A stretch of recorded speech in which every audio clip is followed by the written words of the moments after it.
Let's continue our conversation on Stoicism, going over the moral letters by Seneca. We've landed on letter 44, which is a fairly short one, so I thought I'd read the whole thing. From Seneca to Lucilius, greetings. You are running yourself down again. You tell me you had but a scant allowance first from birth and then from fortune, when all the while you could be separating yourself from the common crowd and rising to the summit of human prosperity. If there is any good in philosophy, it is this. It has no regard for genealogies. If we trace our lineage back to the beginning, all humankind is of divine origins. You are a Roman of equestrian status. Your own hard work has advanced you to this rank. But for heaven's sake, there are many who find themselves excluded from the priority seating. Some cannot gain entry to the Senate House. Even the regiment is particular about the men it recruits for toil and danger. Meanwhile, excellence of mind is available to all. In this regard, we are all nobly born. Philosophy neither rejects anyone nor chooses anyone. It shines for all. Socrates was no patrician. Cleanthes hauled water and hired himself out to water people's gardens. Plato did not come to philosophy a nobleman, but was ennobled by it. Why should you not hope perhaps to become their equal? All of them are your ancestors if you prove yourself worthy of them. And you will do so if you persuade yourself right now that no one is superior to you merely by reason of noble birth. Everyone has the same number of ancestors. There is no one whose origins lie anywhere but in oblivion. Plato says that every king is of servile origin and every slave of kingly origin. The changes and chances of time have mingled all things topsy-turvy. Who has good breeding? The one whom nature has given a good disposition toward virtue. We must look to that alone. Otherwise, if you cast your mind back to ancient times, every person has an origin in that moment before which there was nothing. From the beginning of the world until now, our history is a constant succession of dignity and squalor. An atrium full of smoke-stained windows does not make one a nobleman. No one lived his life just for us to brag about him. What happened before our time does not belong to us. It is the mind that confers nobility, for the mind has license, regardless of state, to rise above the vagaries of chance. Imagine that you are not a Roman of equestrian status, but a freedman. You can still attain a condition in which you alone are free, even if those around you do not share your servile origins. How, you ask? If you make your own distinctions of what is good and bad without reference to popular notions. You should not consider where things come from, but where they are headed. If something has the capacity to make your life happy, then that thing is a good in its own right, for it cannot be turned into a bad thing. What then is the mistake people make, seeing that everyone wants a happy life? They take the instruments used by happiness to be happiness itself, and so abandon the very thing they are seeking. For the chief point in a happy life is to be solidly secure and unshakably confident of that state, and yet they gather up the causes of anxiety and drag those burdens behind them on life's treacherous journey. For that reason, they recede further and further from what they seek to attain, and the greater their efforts, the greater the hindrance they create for themselves.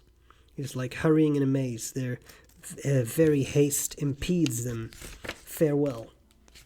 It's a very interesting letter, this one, and it reminded me of a lecture I watched on YouTube at some point, and I unfortunately forgot the person who taught that lecture, gave that lecture. But because I'm going to forget, if someone reminds me, I'll try to post the link in the description of the video. And what that person said. I really like that expression. I don't know if it is his, but he was the first I heard use it. Was philosophy is the great equalizer. Philosophy is the great equalizer because just look at the history of Stoicism that we're talking about.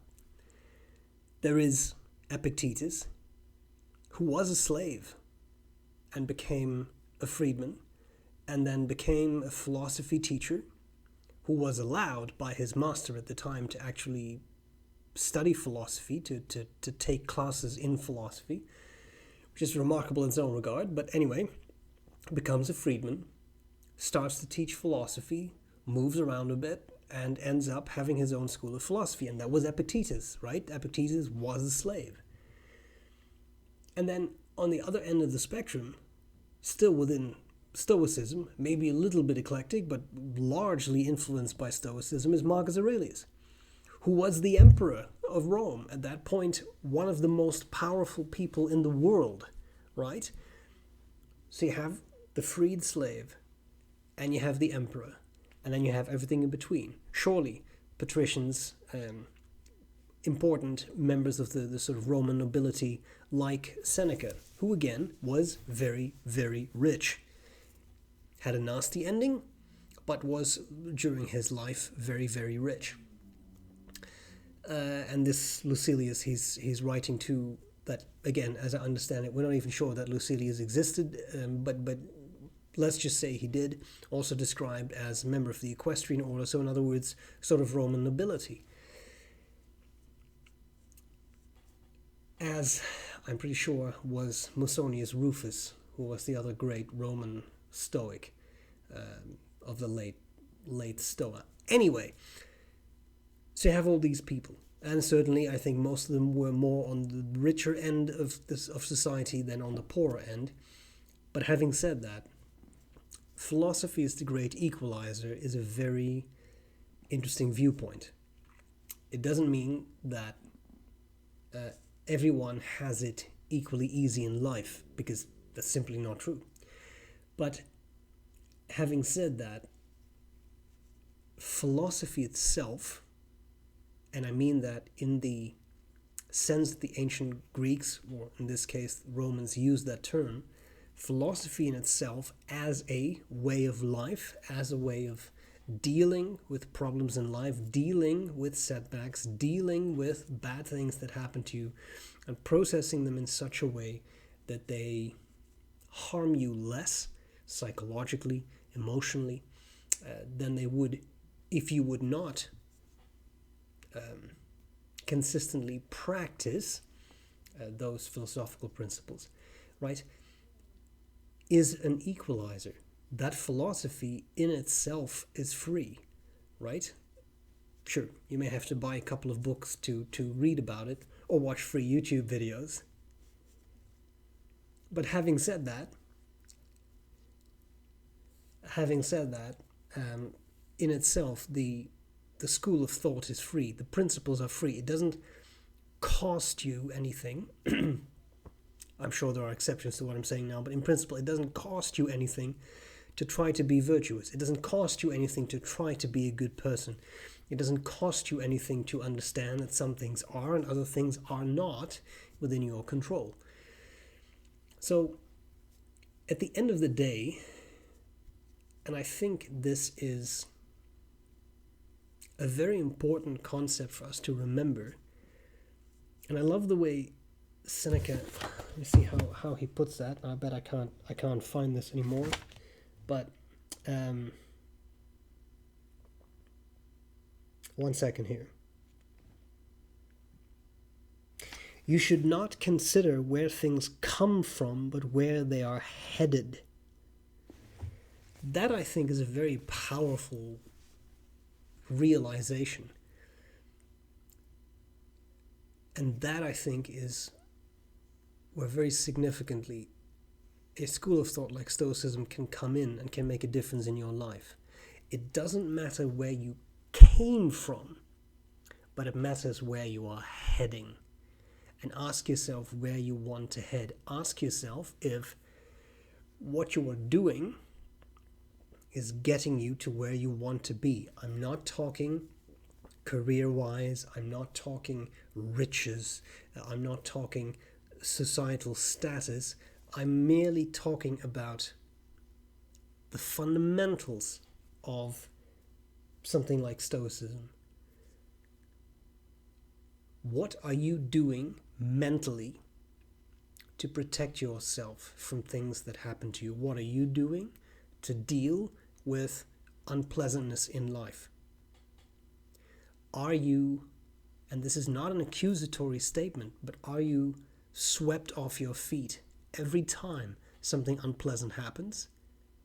Or are you able to initially feel upset? Because remember, it's inhumane, it's not human to not be upset when something bad happens to you.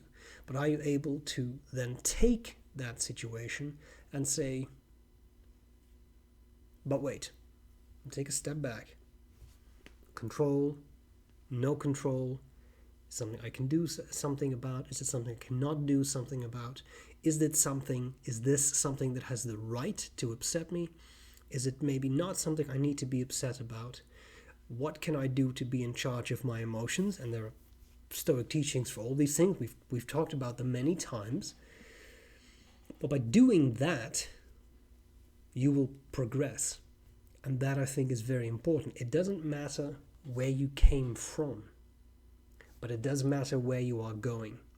And if where you came from was not successful, and again, I'm just talking about, for example, how you have dealt with emotions, with feelings in the past that may have been upsetting to you. If you've dealt with them in the past in such a way that they didn't upset you, they ended up not upsetting you, you've been able to work through those negative things very effectively, well then keep doing what you are doing and then keep moving forward. But in many cases, it's certainly been the case for me. I mean, this is not meant to be a lecture or something. It's certainly been the case for me that I have had to learn and work very hard on dealing with feelings and emotions in such a way that I felt less upset. And I've given this example a couple of times, but I'll give it again just to show that I struggle with normal human things. There was a time that a very unpleasant YouTube comment, and that's a super marginal thing in the grand scheme of things, right? We can go through way worse things than that, but I'm just using it as an innocent example. A bad YouTube comment could unsettle me for days, could upset my tranquility, mental tranquility for days. And it's not an exaggeration. I could be very, very upset about that. And I have had to work towards not having that happen. And what I can do now is keep going back to, but I was so poor at that. I was so poor at that. It's so terrible. How could I be so stupid? How could I let that affect me so much? And again, on purpose, I'm talking about something very innocent, let alone some of the more truly unpleasant things that can happen to us in life. Everyone has been through something, right? You can keep going back and you can keep kicking yourself and punishing yourself for, I didn't respond well to this and not respond well to that. But at the end of the day, is that a rational strategy? And what I mean by that is that a strategy that gets you to where you want to be? No. Invariably, the answer is no. To keep looking back at the past, and I failed at this, and I didn't do that, or I didn't do that, and didn't do this well, and didn't do that. It will get you nowhere.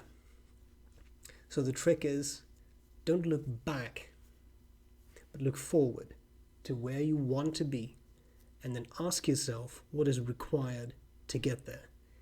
Well, different things may be required. A bit of psychotherapy has hardly ever hurt anyone, right? But even if it's lighter things, if it's simpler things, as I just said, small frustrations in life, everybody experiences. What can you do to that? What can you do for that? Well, in my case, trying hard to consistently apply Stoic principles has made all that difference. And that's where I want to be. That's where I want to keep going. So don't let the failures of the past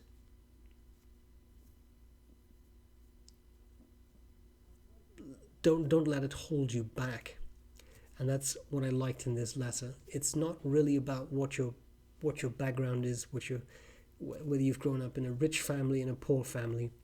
Philosophy remains the great equalizer. No matter whether you are rich, whether you are poor, you can try to apply the principles. No matter what you have been through, You can try to apply the principles in life to help you advance. And in some cases, that is certainly easier said than done. But if it would be easy, there would be no unhappy people, right? So it's an important topic, I think. Now, that's it, what I have for today. Let me know what you think. Let me know what you think of the idea of philosophy as the great equalizer. And that's it. I hope this was useful. I will gladly see you again next week. More talk about Stoicism.